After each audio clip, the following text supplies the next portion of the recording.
Hi hello வணக்கங்க. இன்றைக்கி நெத்தலி மீன் வாங்கிறது பார்த்தீங்களா, அதை எப்படி கறி வைக்கிறதுன்னு குட்டி மீன் விழாக்காக பார்த்துடலாமா. ஃபஸ்ட்டு நெத்தலியே இந்த மாதிரி என்ன ஃப்ரெஷ்ஷாக கழுவி எடுத்துக்கிட்டு பார்த்துக்கிடுங்க. கழுவி எடுத்து சட்டியில் வச்சுட்டு அடுத்தது முருங்கைக்காய் மாங்காய் இந்த ரெண்டு இந்த மாதிரி கட் பண்ணி போட்டுக்கிடுங்க. மாங்காயை ஒன்று எடுத்து செஞ்சுடுங்க, டேஸ்ட் பார்த்துக்கிடுங்க, ஒன்றும் பிரச்சனை இல்லை சரியா. அடுத்தது பார்த்திங்கன்னா தக்காளி மிளகாய், இந்த மிளகாய் அப்படியே டேஸ்ட் பார்த்துடாதீங்க சரியா. அடுத்தது உள்ளே போட்டுட்டு அப்படியே புளியை என்ன செஞ்சிடணும், கோரை போட்டு அழகாக என்ன செஞ்சிடணும், கரைச்சி என்ன செஞ்சிடணும், ஊற்றிக்கிடணும் பார்த்துக்கிடுங்க சரியா. புளிஞ்சு எடுத்துருங்க. அடுத்தது தேங்காயில் சீரகமும் சின்ன உள்ளி, அதாவது சின்ன வெங்காயமும் போட்டு தான் அடிச்சிருப்போம். அடுத்து பார்த்திங்கன்னா வத்தல் தூள் மல்லித்தூள் சேர்த்து என்ன செஞ்சிடணும், ஒவ்வொரு கரண்டியும் என்ன செஞ்சிடணும் போட்டுக்கிடணும். இந்த மிளகு தூளில் எல்லாமே மிக்ஸ் ஆகி இருக்குது சரியா.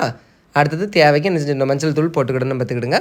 அப்படியே போட்டுட்டு கையை வச்சு நல்லா கலக்கிட்டு என்ன செஞ்சிடணும், மூடி வச்சு தீபத்தை வச்சு கொதிக்க விட்டுறணும் பார்த்துடுங்க. கொதிக்க விட்டுட்டு கொதித்து வரும்போதே கருவேப்பிலையும் உங்களுக்கு தேவைக்கு உப்பு என்ன செஞ்சிடலாம் போட்டுக்கலாம் பார்த்துடுங்க. நிறைய பேர் என்னென்னா ஃபஸ்ட்டே நாங்கள் மீன் போடுறதுனால கரைஞ்சிருமான்னு கேட்பாங்க. மீன் அப்படியே என்ன செய்யாது, கரையாது பார்த்துடுங்க சரியா. அதாவது ஐஸ் நிறையா இருந்த மீன் கரைஞ்சிரும், நல்ல மீன் கரையாது பார்த்துடுங்க. அடுத்தது நிறைய பேர் கேட்கக்கூடிய டவுட் என்ன பார்த்தீங்கன்னா, தாளிக்க மாட்டீங்களான்னு கேட்பீங்க. நாங்கள் மீன் கறிக்கு என்ன செய்ய மாட்டோம், தாளிக்கவே மாட்டோம் பார்த்துடுங்க.